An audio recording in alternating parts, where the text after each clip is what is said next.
जे फक्त स्वतःच्या फायद्यासाठी लोकांना राबवून घेतात. तर मित्रांनो, आजची शिकवण हीच होती. कर्मचारी कल्याणकारी योजना यामधून मला तरी हे समजलं की लोकांशी किती पोलाईट किंवा कसं दूरदृष्टीपणाने वागलं पाहिजे. जे आपल्यासाठी कामं करतात त्यांच्यासाठी आपण कसं काम केलं पाहिजे किंवा त्यांना पण मागे न ठेवता त्यांना पण आपण हाताला धरून पुढे घेऊन गेलो पाहिजे. या सगळ्या गोष्टी आजच्या टॉपिकमधून समजल्या. आय होप तुम्हाला पण समजल्या असतील. तर मित्रांनो, एक पॅच बनवलाय आपण जो फुटेज लावून, तो मी तुम्हाला दाखवतो. बघा कसा वाटतोय किंवा ह्याच्यात काही चेंजेस असेल तर तुम्ही नक्की मला कळवा. Let's play.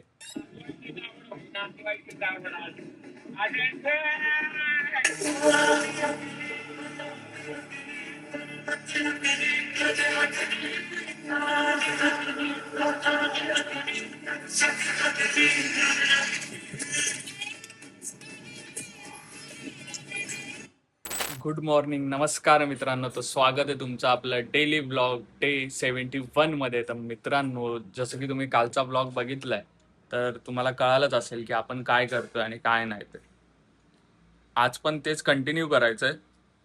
फक्त एवढंच आहे की आता एक दोन रील्सचं काम आहे तर ते पटकन करून घेऊया आणि त्याच्यानंतर ना मग आपलं जे राहिलंय, जसं की आपण रिसर्च करतोय किंवा काय करतोय, आपल्याला मॅट पेंटिंग बनवायचे आहेत आणि ॲनिमेशन बनवायचं आहे, तर आपण त्या गोष्टी करूया. आणि सध्या तरी आता नाश्ता येतोय, मस्तपैकी नाश्ता करूया, चहा घेऊया आणि मग आपल्या कामाला सुरुवात करूया. एकदम रावसवाली अशी सुरुवात करूया की परत रिव्हर्स गेअरच नको, अशी सुरुवात करूया.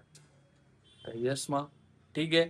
भेटूया आजच्या ब्लॉगमध्ये. बघूया आज काय क्रिएटिव्ह गोष्ट करायला भेटते किंवा आज काय नवीन शिकायला भेटते ब्लॉगमधून किंवा व्हिडिओज बघून. तर येस, आपण सुरुवात करूया आजच्या ब्लॉगला. मस्त मस्तपैकी गरम गरम उपमा आईने बनवलाय. आता मस्तपैकी नाश्ता करूया आणि आपल्या कामाला सुरुवात करूया. तर मित्रांनो, आता मस्तपैकी गरम गरम चहा बनवूया दादांसाठी आणि आपल्यासाठी स्वतःसाठी. मस्तपैकी एकदम दुधावाली चहा बनवूया, कडक एकदम. आणि जाऊया आपण 4 व्हीलर घेऊन पेट्रोल भरायला, कारण की ती नीट करायला दिलेली तेव्हा काय त्याच्यात एवढं असं पेट्रोल नव्हतं. आणि संध्याकाळचं दीदी जर लेट आली तर तिला घ्यायला जावं लागतं, तर मग तेव्हा कुठला डिस्टर्बन्स नको किंवा काय नको, म्हणून आत्ता जाऊन पेट्रोल भरून येऊया. गर्दी कमी असते आता या टायमाला. जाऊन पेट्रोल भरून येऊया आणि मग सुरुवात करूया आपल्या ज्या कालच्या राहिलेल्या या चहा प्यायला. काय हो? तर मित्रांनो, आता आपण आलोय गाडीमध्ये. गाडी घेऊन जाऊया, पेट्रोल भरूया आणि रिटर्न पटकन येऊया आणि मग बसूया आपल्या कामाला. काम करायचंय, काम करायचंय, काम करायचंय, काम करायचंय, काम करायचंय, काम करायचंय, काम करायचंय, काम करायचंय. चला. तर मित्रांनो, हे बघा, आपला हा जो साऊंड आहे,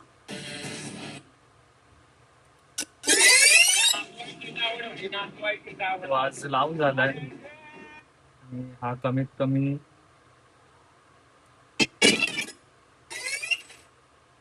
1 मिनिटापर्यंत तर लावून झालेला आहे. तर आता ह्याच्या व्यतिरिक्त आता आपण फुटेज लावूया, म्हणजे फुटेज लावायला चालू करूया. इथून स्टार्ट करूया फुटेज लावायला आणि मग जसं पुढे पुढे जाऊ तसं जशी जशी गरज पडेल तसं तसं आपण बघूया कसं काय होतंय. वाढवायचं आहे साऊंड किंवा काय, याच एवढ्याच साऊंडवर क्रिएटिव्ह जास्तीत जास्त बनवता येतंय की काय की काय. आणि आता सध्याला तरी मी हे फोटोज काढून ठेवले. हे बघा, हे फोटोज जे आहेत ते फोटोज काढून ठेवलेत मी. तर असे 12 ज्योतिर्लिंग झालेत, तर आपल्याला 12 फोटोज हवेत, जेणेकरून ते आपण AI वर एडिट करू शकतो. आता मी सध्या तरी फोटोज बनवणार आहे. मॅट पेंटिंग बनवायचे आहेत आपल्याला, तर सध्या तरी मी ह्याच्यावर वर्क करणार आहे, फोटोज बनवणार आहे आणि त्याच्यानंतर फुटेज लावायला घेणार आहे. कारण की इथे बघा, इथे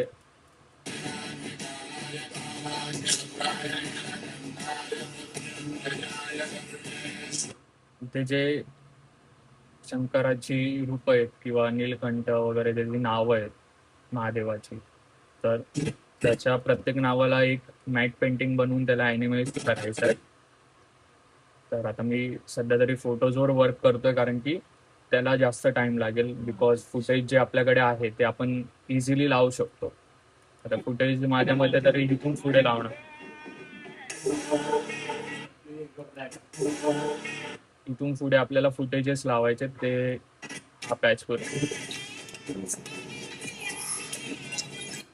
ते बघा, ते जे तुम्हाला मी काल सांगितलं की फास्ट फॉरवर्डेड ज्या बीट्स होत्या, ज्या इंस्टाग्रामद्वारे आपण डाउनलोड केलेल्या, तर ते अशा यूज केल्या.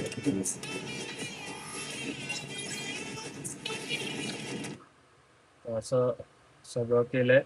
तर आता मी सध्या तरी इथून सुरुवात करतोय फुटेज लावायला. फुटेज लावून झाले इथून की मग बघूया पुढे काय कसं आहे.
तर मित्रांनो, एक छोटासा एक पॅच बनवलाय आपण जो फुटेज लावून, तो मी तुम्हाला दाखवतो.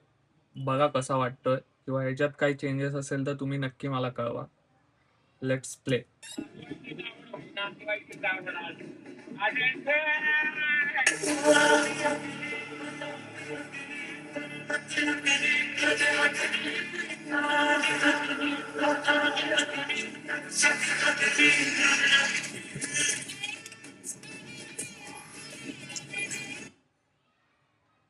बस एवढंच बनवलंय एवढ्या वेळात.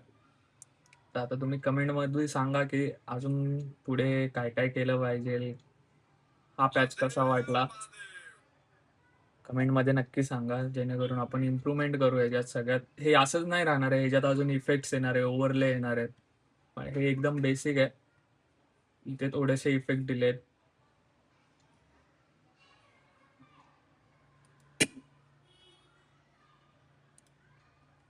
या सगळ्या गोष्टी होणार आहेत. पूर्ण झाल्यावर मी अपलोड करेलच. तर मित्रांनो, आता आपल्या व्हिडिओचं काम इथेच थांबवूया आणि आपण जाऊया आपल्या पूजेकडे. पूजा करून घेऊया आणि नंतर मग आपल्याला डेली रुटीनमध्ये जे आपण फॉलो करतो, वाचन आहे, त्या सगळ्या गोष्टी करायच्या. तर आता आपण पटकन जाऊया, आपली पूजा करूया. पूजा करून लगेच आपण आपल्या वाचनाला सुरुवात करूया. तर यस मित्रांनो, आता जो जो व्हिडिओ झाला तो मला तर खूप, मी जसा ठरवलाय तसाच पुढे पुढे बनत चाललाय तो. तर आय होप की ह्याच्या पुढे पण तो तसाच बनेल. तर बघूया कसं काय होतंय ते. आणि आज रात्री आपण बहुतेक लेट नाईट थोडेसे AI फोटोज जनरेट करायचं बघूया. जर जनरेट होत असतील तर ठीक आहे, नसतील होत तर मग आपण त्याला फोटोशॉपवर वगैरे एडिट करून आपल्याला मॅट पेंटिंग बनवाव्या लागतील. तर बघूया कसं काय होतंय ते. पण आजचा दिवस तर बस झाला. आणि बाकीची जी कामं आहेत रील्स वगैरेची ती पण करायची. तर थोडा वेळ त्याच्यासाठी पण देऊया, किंवा उद्या सकाळी उठून त्या गोष्टी पण करूया. तर बघूया, लेट सी. जे काय होतंय ते मी तुम्हाला सांगेल. पण आत्तापुरतं बास करूया आणि आपण जाऊया आपल्या पूजेकडे.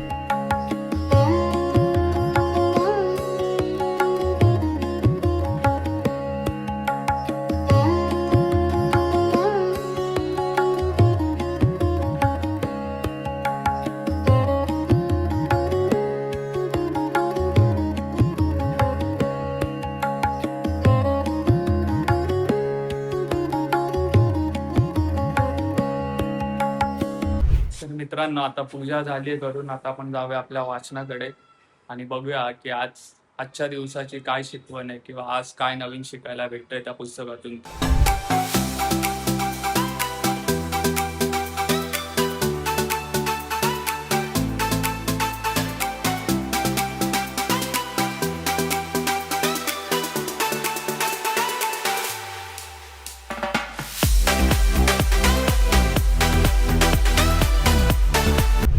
तर मित्रांनो, आजचा आजच्या टॉपिकचं नाव होतं कर्मचारी कल्याणकारी योजना, ज्याच्यामध्ये शिवाजी महाराज आपल्या सैनिकांसाठी, आपल्या कर्मचाऱ्यांसाठी, जो स्वराज्याचा उद्योग त्यांनी उभा केला होता, त्याच्यासाठी जी सैनिक काम करत होती, लढे देत होते, त्यांच्यासाठी शिवाजी महाराजांची दूरदृष्टी एवढी होती की ते आपल्या सैनिकांचं स्टँडर्ड ऑफ लिव्हिंग याचा पण विचार करत होते, किंवा त्यांच्या फ्युचरचा पण विचार करत होते. त्यांना आत्तासारखं विमा, म्हणजे कोणी जखमी झालं असेल तर त्याला मेडिक्लेम पण त्यावेळेपासून चालू आहे. त्यांनी तेव्हापासून ती तरतूद करून ठेवली होती आपल्या सैनिकांसाठी.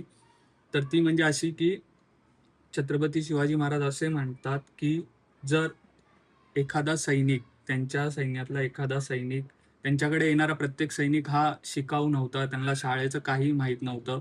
त्यांनी फक्त ह्या बेसिसवर त्यांना एंट्री करत होते की तुम्हाला जे आवडतंय, तुम्हाला घोडे चालवायला आवडत आहेत, तुम्हाला शस्त्र चालवायला आवडत आहेत, तुम्हाला लिखापटी करायला आवडते, या बेसिसवर जे लोकांना आवडतंय करायला, या बेसिसवर त्यांना ते ट्रेनिंग देत होते. आणि ट्रेनिंग देता देता त्यांना अर्धा पगारही द्यायचे. जर ते ट्रेनिंगमध्ये होते, ट्रेनिंग पिरियडमध्ये होते, तेव्हा त्यांना अर्धा पगार पण द्यायचे. आणि त्याच्यानंतर जेव्हा ते पासआउट होऊन सैन्यात भरती व्हायचे, तेव्हा त्यांना फुल पगार, राहायला जागा, किल्ल्यांवर राहायला जागा, तसेच त्यांच्या मुलांच्या शिक्षणाची तरतूद ते किल्ल्यांवरच करायचे, जेणेकरून कोणालाही असं लांब जावं लागणार नाही, किंवा कुणालाही त्रास होणार नाही, कुठल्याच घरातल्यांना त्रास होणार नाही.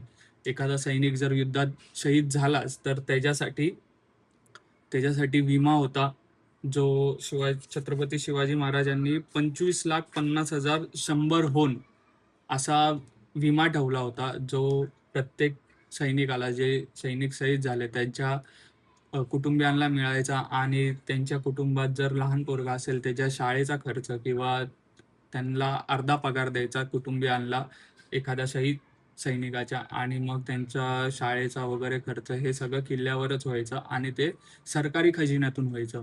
तर हे होतं की आजचा शिकण्यासारखं हे आहे की जर तुम्हाला एखादा उद्योगधंदा उभा करायचा, तर तुमचे जे कर्मचारी आहेत, त्यांचा विचार करा. त्यांच्याबद्दल तुम्ही त्यांना राबवून नका घेऊ. कारण की कसं आहे, तुम्ही जर त्यांना त्यांच्या मोबदला दिला आणि त्याच्यापेक्षा जास्त तुम्ही जर त्यांच्या सुविधा दिल्या त्यांना, तर ते तुमच्यासाठी स्वतःहून मनाने काम करतील. जर तुम्ही पगार दिला, तर ते फक्त पैशासाठी आणि तेवढ्याच पुरती कामं करतील, ते एक्स्ट्रा कामं करणार नाही. आणि ह्याचा अनुभव प्रत्येक उद्योगधंदा करणाऱ्या व्यक्तीला आलाच असेल. त्यामुळे शेवटला लेखक असे म्हणतात की तुमच्या मागे लोक तुमचं नाव काढत असतील, तर तर तुम्ही ते पुढे यावेत असं जरूर काहीतरी केलं असेल. जर तुमच्या मागे तुमची लोक जर तुमचं नाव काढत असतील, तर तुम्ही त्यांना पुढे येण्यासाठी काहीतरी मार्ग दाखवला असेल, किंवा काहीतरी केलं असेल तुम्ही त्यांच्यासाठी, म्हणून ती लोक तुमची नाव काढतात.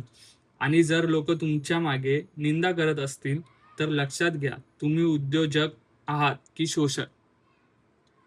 मग तुम्ही हा विचार केला पाहिजे. जर तुमच्या मागे लोक जर तुम्हाला नावं ठेवतात तर तुम्ही हा विचार केला पाहिजे की तुम्ही नक्की कोण आहात. उद्योजक आहात की हिटलर सारखे शोषक आहात, जे फक्त स्वतःच्या फायद्यासाठी लोकांना राबवून घेतात. तर मित्रांनो, आजची शिकवण हीच होती. कर्मचारी कल्याणकारी योजना यामधून मला तरी हे समजलं की लोकांशी किती पोलाईट किंवा कसं दूरदृष्टीपणाने वागलं पाहिजे. जे आपल्यासाठी कामं करतात त्यांच्यासाठी आपण कसं काम केलं पाहिजे, किंवा त्यांना पण मागे न ठेवता त्यांना पण आपण हाताला धरून पुढे घेऊन गेलो पाहिजे. या सगळ्या गोष्टी आजच्या टॉपिक मधून समजल्या. आय होप तुम्हाला पण समजल्या असतील.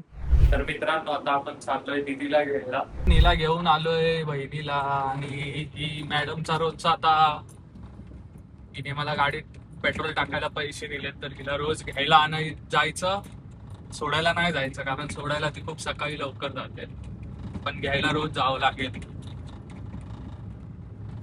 तर आता आपण तिला घेऊन घरी चालतोय. आजचा तर पहिला दिवस आहे. तुमचा दरवाजा उघडा आहे मॅडम, जाल बाहेर तशीच.